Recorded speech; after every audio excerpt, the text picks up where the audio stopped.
एक चूहा किसान के घर में बिल बनाकर रहता था। एक दिन चूहे ने देखा कि किसान और उसकी बीवी एक थैले से कुछ निकाल रहे हैं। चूहे ने सोचा कि शायद कुछ खाने का सामान है। खूब गौर से देखने पर उसने पाया कि वो एक चूहेदानी थी।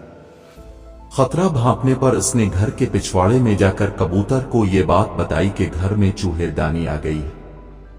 कबूतर ने मजाक उड़ाते हुए कहा कि मुझे इससे क्या, मुझे कौन सा इसमें फंसना है। मायूस चूहा ये बात मोर को बताने गया। मोर ने भी मजाक उड़ाते हुए कहा कि जा भाई, ये मेरा मसला नहीं है।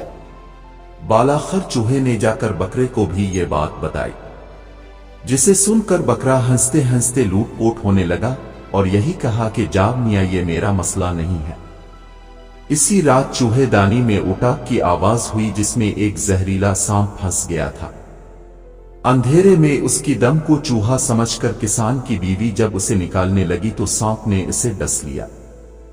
तबीयत बिगड़ने पर किसान ने हकीम को बुलवाया, जिसने इसे कबूतर का सूप पिलाने का मशवरा दिया।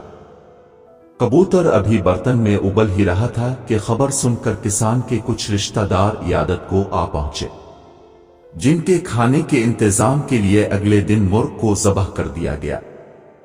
कुछ दिनों के बाद किसान की बीवी मर गई, जिसके जनाजे और तज़ियत पर आने वालों की जियाफत में बकरा काटने के अलावा कोई चारा ही ना था।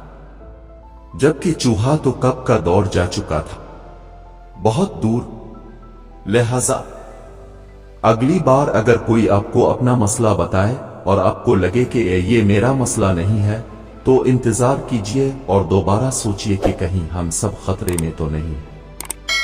क्योंकि अगर समाज का एक हिस्सा, एक तबका, एक शहरी भी खतरे में है, तो ऐन के पूरा मुल्क खतरे में है। जात, मजहब और तबके के दायरे से बाहर निकलिए। सिर्फ अपनी ही जात तक महदूद मत रहिए, दूसरों का भी एहसास कीजिए, क्योंकि पड़ोस में लगी आग आपके घर तक भी पहुंच सकती है।